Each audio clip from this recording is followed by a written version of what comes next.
Good morning, rise and shine to the morning momentum, your daily dose of a comprehensive rundown of the top stories making the headlines.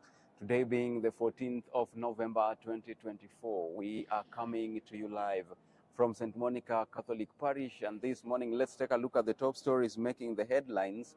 We start with the Daily Nation now. The top story this morning: why U.S. envoy resigned. Now, the exiting ambassador Meg Whitman is proud of her achievements touching on health, security, trade, and sorting out visa issues. The Silicon Valley billionaire Meg Whitman yesterday announced her resignation as the U.S. ambassador to Kenya, ending her two-year stint in the country in a tenure that lasted 2 years. During which she pleased and annoyed in equal measure. Her critics, who accuse her of causing up to Ruto's Kenya Kwanza administration, have welcomed the move, as well as the Donald Trump ascendancy back to the White House. That story is beefed up for you on page 3 of the Daily Nation this morning. We'll take a look at that. On page 12, KCSE exams come. How detectives trailed and seized key suspect. That story is beefed up for you on page 12. On page 7 this morning, bungled cases against Devani and Maina Njenga among 1,000 cases dropped by the Director of Public Prosecutions. That story on page 7. And on page 6, fresh round of performance contracts for Ruto ministers and PSS. We'll also take a look at that shortly. On page 1, page 5, ignored red flags and chief mess. Now, pleas for more time to fine-tune systems, postponement of rollout date twice, last-minute leadership changes, and the abrupt disenabling of scheme operational for nearly 6 years are some of the ignored red flags that have birthed the chaos in the government's new health plan. That story is beefed up for you on page 1, page 5. We'll take a look at what is alleged of that. Now, let's get up close and candid with the Nation this morning on page 2. Nominated Murang'a MCA Peninah dies in hospital. Now, Governor Kang'ata had planned a fundraiser to help offset the bill. Family says ward representative died of pulmonary complications after being admitted last week. More of that story is beefed up for you on page 2 of the Daily Nation this morning. On page 3, Meg Whitman, the billionaire U.S. envoy who stirred up controversy. Now, Dr. Ruto was granted a state visit to the U.S. in May, signaling the close ties between the two countries.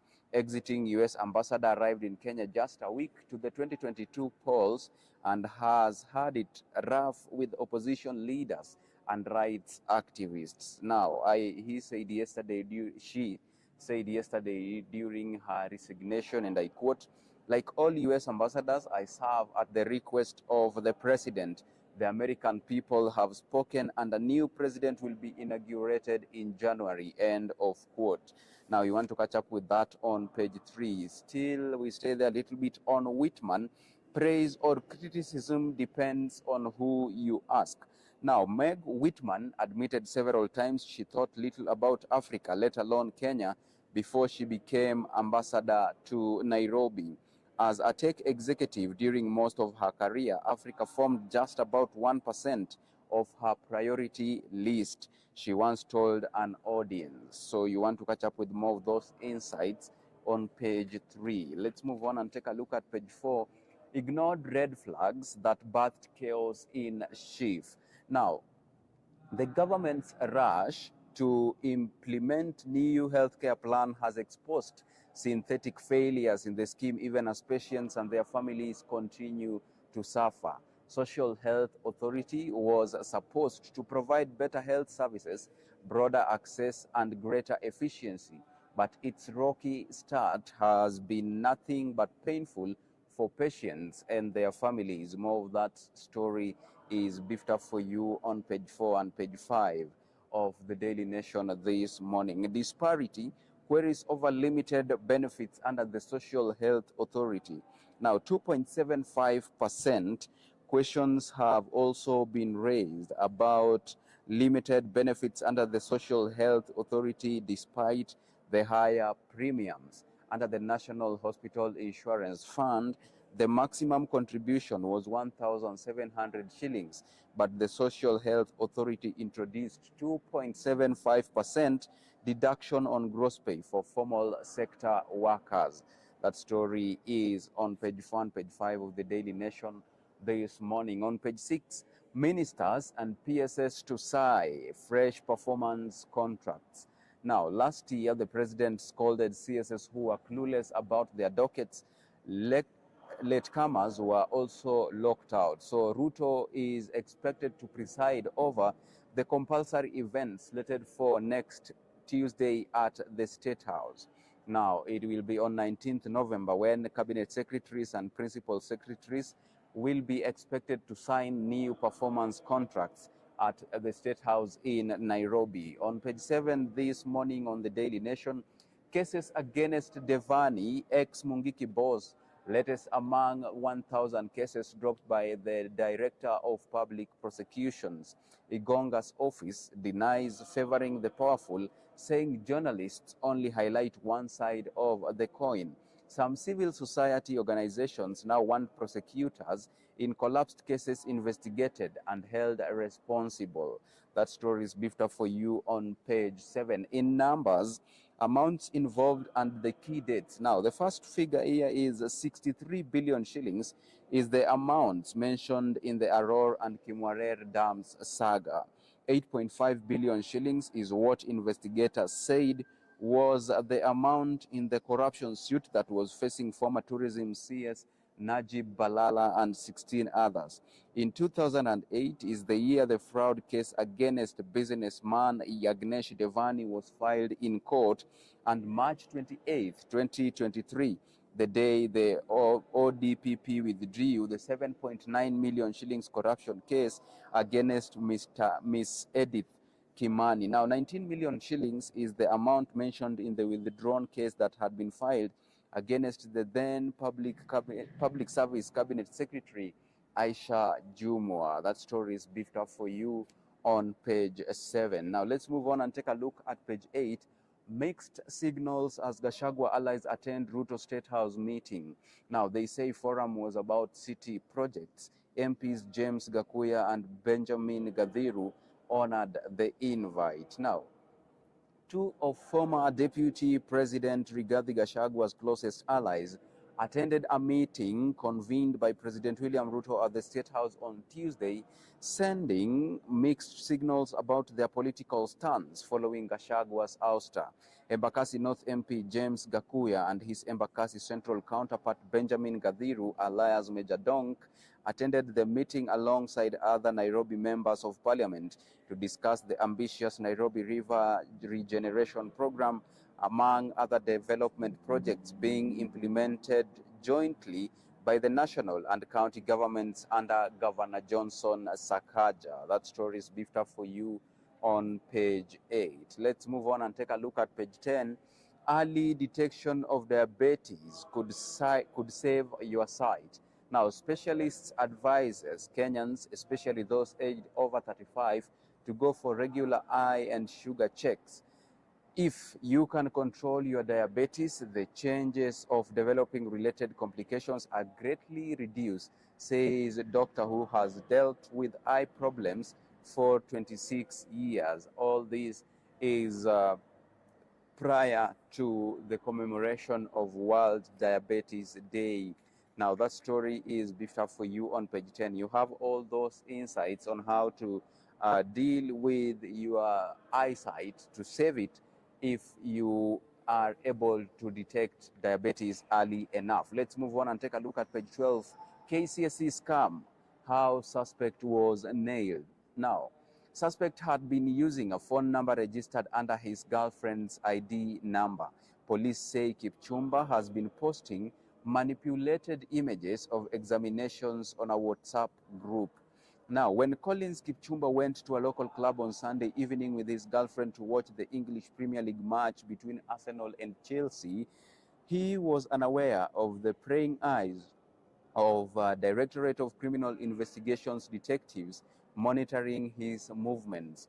The previous day, the detectives had followed him to Ngata area in Nakuru, where he played pool with his friends but did not make an arrest because they were not yet sure he was their quarry, owing to his multiple online identities.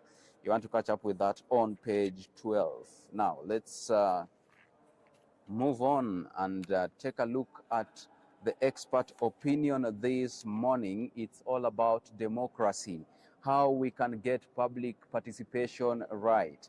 Kenya must create explicit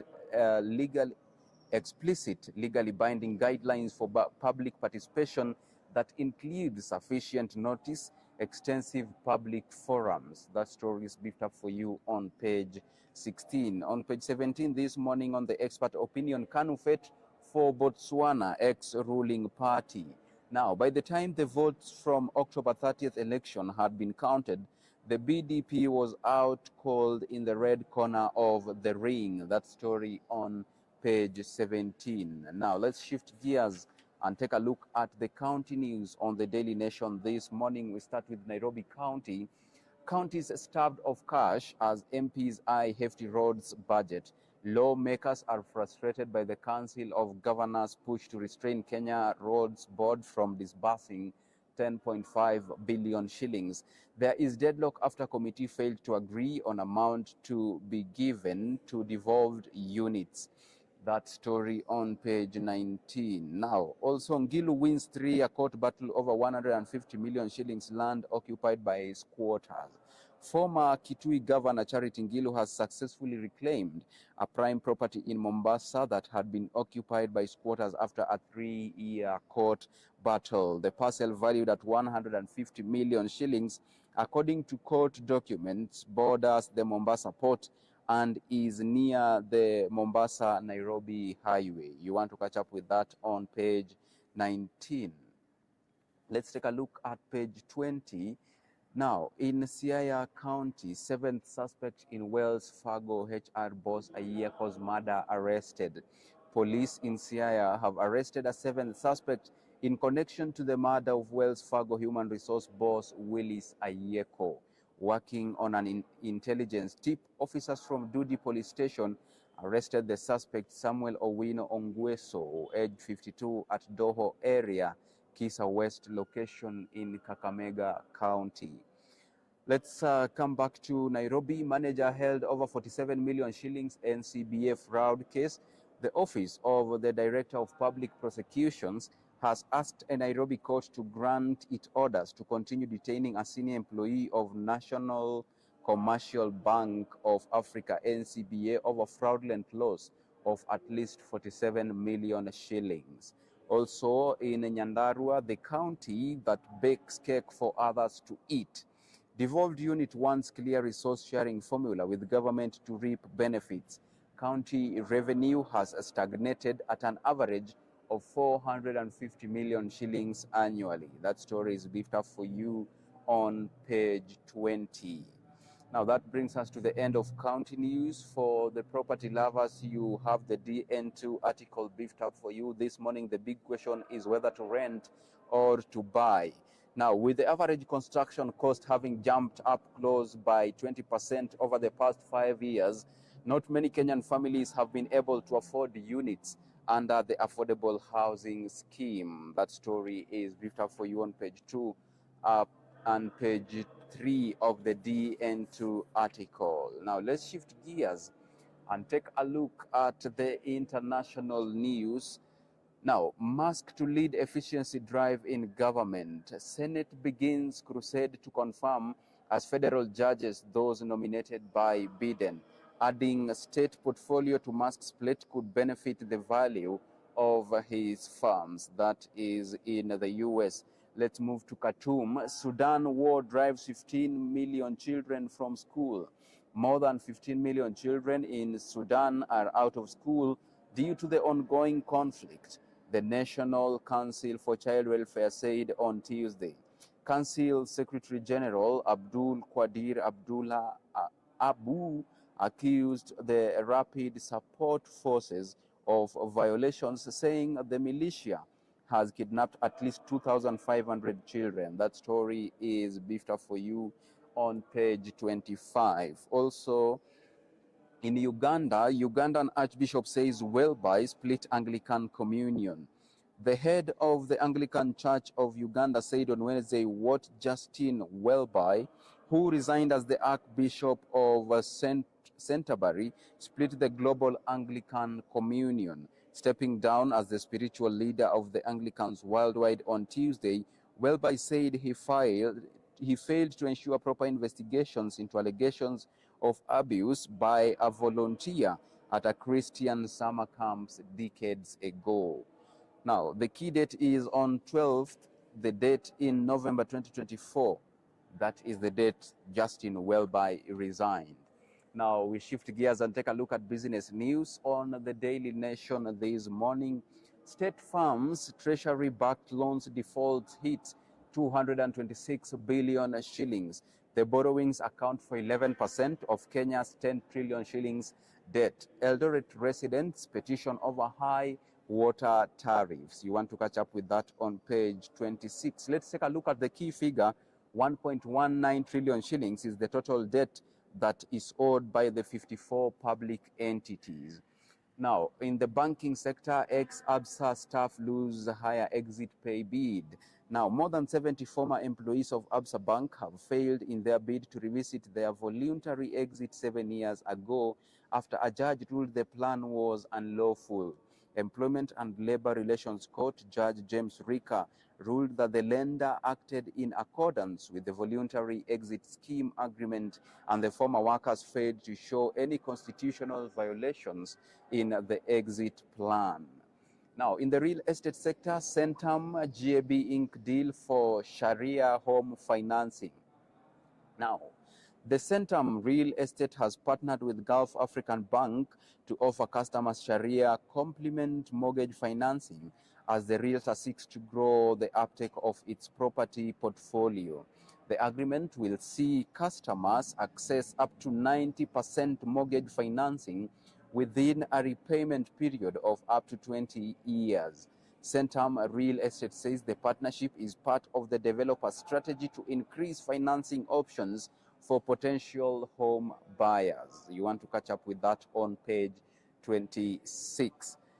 Let's take a look at the financing sector again. NCBA and Express signed diaspora remittance deal. Now, NCBA Group has entered into a partnership with Express Money for remittance services to its diaspora customers. The deal will see NCBA customers use Express Money's cross-border payment platform to send and receive money. That story is beefed up for you on page 26 of the Daily Nation this morning. Business news done. Now let's take a look at sports news on the papers this morning. Let us start with rugby. No bonuses but new salaries for Kenya Sevens. SportPesa and KRU signed 2-year 84.2 million shillings deal. Players will receive between 100,000 shillings to 150,000 shillings for the 2024-2025 season. Now, on matters golf, Kenyans eye glory in Nigeria tourney. Now, 5 Kenyan professional golfers and 1 amateur are among a strong field of 106 players from Kenya, Zambia, Zimbabwe, Tanzania, Gambia, Cameroon, and hosts Nigeria, set to compete in the 5th edition of Chief Ikena Okafor Classic on November 16th. That story on page 33. On page 34, football, why Brazilian coach Neiva had to leave Gor Mahia. Internal fights, tiff with players, dissatisfied fans contribute to his exit. You want to catch up with that on page 34. On page 35 this morning, on the 2025 AFCON qualifiers, the Stars main coach Firat has put his trust in. Now, Kenya in must-win clash against Zimbabwe tomorrow in South Africa. From over 50 players tried in 3 years, a select few have established their team status. That story is beefed up for you on page 35.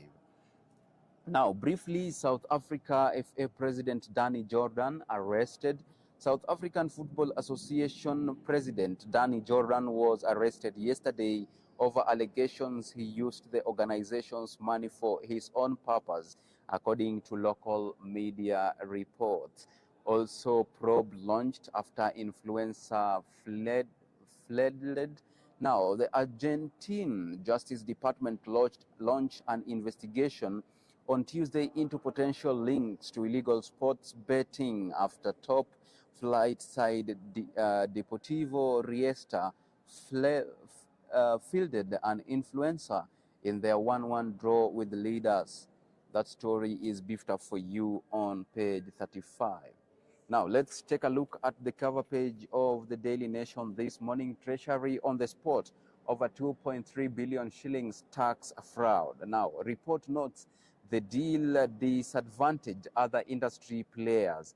Taxpayers could lose 4.82 billion shillings as a result of exemptions granted to private firms. Now, also on the cover page this morning, MPs question changes to unclaimed assets law that could aid loss of money. The management of the unclaimed financial assets was on the receiving end yesterday after it failed to explain to MPs the rationale behind the proposed changes that could expose the potential frauds in the sector. Now, with that story of the unclaimed financial assets, we come to today's end of the morning momentum. Thank you so much for staying with us. I have been your host, Alfonsoh. Also, our heartfelt gratitude goes to all those who made this broadcast a success. Behind the lens, Peter Ngituyu and the Chief Controller, Peninah Wachera. See you tomorrow, same time, same place. Until then, do have a beautiful day ahead of you.